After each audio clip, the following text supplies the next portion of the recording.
ये जो सारा खेल है कि कैसे टॉपर फ्रॉम द टॉप बने, वो सारा खेल न्यूरल पैटर्न्स का या न्यूरल एल्गोरिथम्स का है।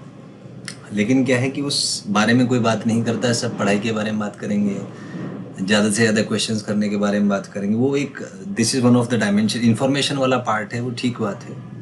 लेकिन अगर हम प्रोसेस और एनर्जी पे बात नहीं कर रहे, हम उस इन्फॉर्मेशन को यूज़ करना नहीं सीख पा रहे, हमें पता नहीं कि वो जो इन्फॉर्मेशन आप डेली पढ़ रहे हैं उसको कैसे अपने माइंड ब्रेन सिस्टम में स्टोर करना है, कैसे उसको यूज़ करना है, सोचना कैसे है, तो ये जो प्रोसेस वाला पार्ट है जनरली ये बताया नहीं जाता क्लासरूम्स में।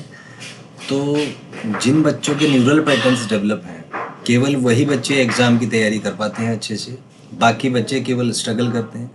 आज मान लीजिए 20 पेज उन्होंने पढ़े, तो 20 पेज में से मेरे ख्याल से एक पेज भी उनको कम्प्लीटली वो ऑब्जर्व नहीं कर पाते होंगे।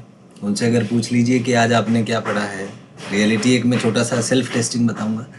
आज मान लीजिए आपने 20 पेज पढ़े हैं, तो खुद से पूछें उन 20 पेज में आपने क्या क्या पढ़ा, और चेक करें कि आपका जो न्यूरल पैटर्न है वो बन पाया कि नहीं बन पाया। जैसे ही आप ये क्वेश्चन अपने आप से पूछेंगे, आपको अंदर से बेचैनी होगी, अनकंफर्टेबल आप फील करेंगे, थोड़ा सा आपको ओड लगेगा। इसका मतलब ब्रेन ने आपके फ्लाइट मोड एक्टिव कर दिया। और अगर आप उस इमोशनल कॉन्फ्लिक्ट को जीत नहीं पाए, उसको डोमिनेट नहीं कर पाए, तो कभी भी आप अच्छे प्रॉब्लम सॉल्वर नहीं बन पाएंगे, कभी भी आप टॉपर नहीं बन पाएंगे, कभी भी आप जेईई और नीट में सेलेक्ट नहीं हो पाएंगे। तो जो पहली ट्रिक है वो ये है कि अपने आप के अंदर जो फ्लाइट मोड एक्टिव होता है उसको डोमिनेट करना सीखें।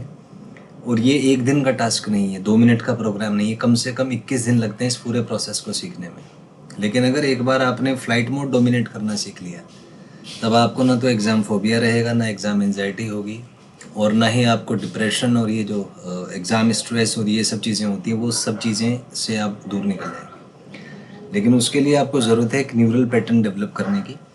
तो ये जो आज का मेरा वीडियो है वो उसी से बेसिकली रिलेटेड है कि वो न्यूरल पैटर्न्स हम कैसे डेवलप कर पाते हैं। चलिए आगे चलते हैं। यहाँ तक की बात मेरे ख्याल से आप समझ गए होंगे कि there are 3 different things, information, process and energy, और इन तीनों को मिला के कुछ न्यूरल पैटर्न्स या एल्गोरिथम्स बनते हैं, जो कि बेसिस है हमारे सक्सेस का, कि हम कैसे एग्ज़ाम में जो है वो सक्सेसफुल हो सकते हैं।